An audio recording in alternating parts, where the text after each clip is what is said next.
కేసీఆర్ పక్కకు పోగానే ఇంత ఆగమవుతుందా? ఇంకో మాట నేను అడుగుతా ఉన్నా, కరెంటును 35 ఏళ్ళు బాధపడ్డాం. నా బావి కాడ కూడా మోటార్లు కాలిని. బీఆర్ఎస్ వచ్చినాక నేను ముఖ్యమంత్రి అయినాక ఒక్కటే ఏడాది బావుల దాన్ని చక్కగా చేసి 24 గంటల కరెంటు ఇయ్యలే, నడవలే. రెప్పపాటు కూడా కరెంటు పోకుండా 24 గంటల కరెంటు తేలేదా?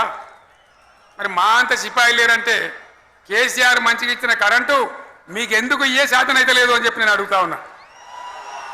తెలంగాణ ప్రజల పక్షాన్ని అడుగుతా ఉన్నా, ఎందుకు ఇయ్యాల ప్రజల గోస ఉంచుకుంటా ఉన్నారు? మళ్ళా మోటార్లు కాలుతున్నాయి, ట్రాన్స్ఫార్మర్లు కాలుతున్నాయి, లంచాలు పెరుగుతున్నాయి, అది శాతం అయితే లేదా? మళ్ళీ ఇలా తెలంగాణ పోవన్నా మోటార్ పెట్టడానికి? ఏం దౌర్భాగ్యం ఇది! ఎటువంటి శని నెత్తి మీద పెట్టుకున్నాం మనం. మీరందరూ ఆలోచన చేయాలి. భూముల ధరలు పోయినాయి, కరెంట్ ఎక్కడ ఎవడెత్తుకపోయా?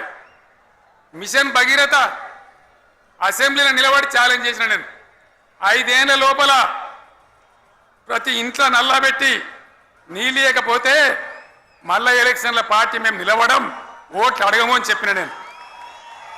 ఎవరు చెప్పాలి? దమ్మున్నోడే చెప్పాలి. చేసి చూపించినాం, నడిపించినాం, ప్రతి ఇంట్లో నల్లా పెట్టినాం. కృష్ణా గోదావరి నీళ్లు తెచ్చి ప్రతి ఇంటి ముందర దుంకిచ్చినాం. అది మీరందరూ దానికి సాక్ష్యం. ఇలాగా మంచినీళ్ళు కట్టిన ఇల్లు పెట్టిన పోయి ఉన్న పథకం కేసీఆర్ ఆయమల్ని అయిపోయింది. ఇంకా మంచినీళ్ళు కూడా ఇయ్యే శాతం అయితే లేదా?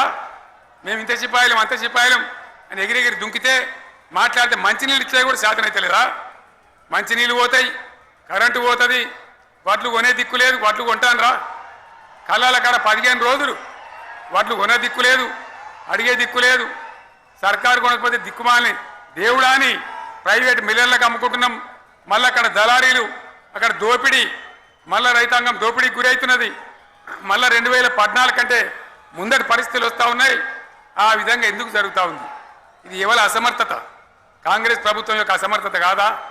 ఈ కాంగ్రెస్ కాటేయడం కాదా? నేను ఒక్కటే మాట మిమ్మల్ని కోరుతా ఉన్నా, ప్రజలకు నేను అడుగుతా ఉన్నా.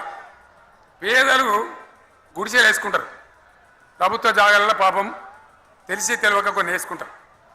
బీఆర్ఎస్ గవర్నమెంట్లో హైదరాబాద్తో సహా వరంగల్తో సహా అనేక పట్టణాలలో అనేక ప్రాంతాలలో రాష్ట్ర వ్యాప్తంగా లక్షలాది మందికి మేము పట్టాలు ఇచ్చినాం. బుల్డోజర్లు పెట్టి జేసీబీలు పెట్టి మేము చెరువులలో పూడికెళ్ళి తీస్తే వీళ్ళేమో హైడ్రా అని మన బొందా అని పెట్టి పేదల ఇండ్లు కూడా కొడతా ఉన్నారు. ఆనాడు చెరువు పూడికెళ్ళి తీసిన బుల్డోజర్లు ఇలా పేదల ఇండ్లు కూడా కొడతా ఉన్నాయి. ఇవన్నీ మనం చూస్తూ ఉన్నాం. చూసి మౌనంగా ఉందామా, కొట్లాడదామా, ఏం చేద్దాం అనేది మనం ఆలోచించే సమయం వచ్చింది.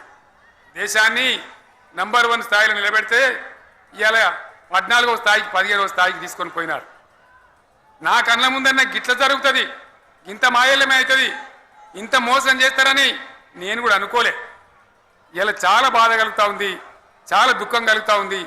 ఇంకా ముందరికి పోవాల్సిన తెలంగాణ ఇలా వెనుకకి అయిపోతున్నా ఉన్నది. మళ్ళా ఎవరు దీనికి కారణం? ఈ దుర్మార్గులు కాదా? నిలబెట్టి ఖచ్చితంగా అడగాల్సిన అవసరం ప్రజలకు లేదా? అడగాలి. ఎందుకోసం? టైం ఇవ్వాలని మేము కూడా టైం ఇచ్చినాం. ఏమంటారు? మీకేసినట్టు మాకేసినరా ఓట్లు, మాకు ఏడాదైనా టైం ఇయ్యరా, ఏడాది అర్థమైన టైం ఇయ్యరా, మీకు కన్నేరురా అని అంటారు. కాబట్టి నేను నోరు తెరవలే, బయటికి రాలే. కృష్ణా జలాల మీద గడబడి జరిగితే ఒక్కసారి అక్కడ నాయకులు తీరకపోతే నల్లగొండలో పోయి ఒక గర్జన చేసి వచ్చినా కానీ నేను ఎక్కడ బయటికి రాలే, మాట్లాడలే.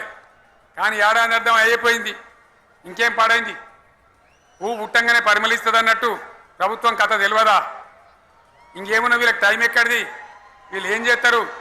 చివరి 6 నెలలు అయితే ఎలక్షన్ అయినాయి. వీనికి ఉన్న టైమే 2.5 ఏళ్ళు. ఈ 2.5 ఏళ్ళలో వీళ్ళు చేస్తారు, మనం బతికి ముందర పడతామా? అందుకోసం ప్రజానీకం, మేధావులు, తెలంగాణ ప్రజలు దయచేసి అందరూ ఆలోచన చేయాలి. ప్రతి వాళ్ళు కూడా ఆలోచన చేసి దీనికి పరిష్కారం ఏందో కనుక్కోవాలి. మేధావితో పనిచేయాలి, ఆవేశంతో కాదు. ఆవేశంతో మనం నినాదాలు ఇస్తే కాదు, ముళ్ళును ముళ్ళుతోనే తీయాల. యాడ ఓడగొట్టుకున్నామో గాన్నే వెతకాలి, ఎక్కడ జారిపోయిందో ఆన్నే మళ్ళీ దొరకబట్టాలి. ఆ నైపుణ్యం, ఆ స్థాయి ఇలా రావాలి. మళ్ళీ ఇప్పుడు ఏం చేస్తారు? మాట్లాడితే బీఆర్ఎస్ మీద బదనం. ఇక వశమైతే లేదు రాని భూములు అమ్మకానికి పెడతామంటు. అమ్మచ్చు, అత్యవసరమైతే కొన్ని అమ్మచ్చు. ప్రజలకు అవసరం లేని ఉంటే, విలువ వచ్చేది ఉంటే, ప్రజల పనుల కోసం కొన్ని అమ్మచ్చు. కానీ ఏదమ్మాలి ఏదమ్మద్దని విచక్షణ ఉండాలి కదా. యూనివర్సిటీలు అమ్ముతారా? ఇవాళ హైదరాబాద్ యూనివర్సిటీ అమ్ముతున్నారు, రేపు ఉస్మాన్ యూనివర్సిటీ అమ్ముతారు. ఈ విలువైన భూములనే అని ఇట్లా కథం పట్టుకుంటూ పోతే ఏమైనా మిగులుతుందా? కాబట్టి ఇది పద్ధత, ప్రభుత్వం నడిపించే విధానమా, వీళ్ళు ఏ విధంగా గోల్మాలు దింపుతున్నారో దయచేసి ఆలోచించాలని చెప్పి నేను మీ అందరిని కూడా కోరుతా ఉన్నా. ఒక్కొక్క ట్రిప్పు నేను యాదగిరి గుట్టకు పోతే అలా ఎకరానికి 10 లక్షల వాల్యూ పెరుగుతుండే.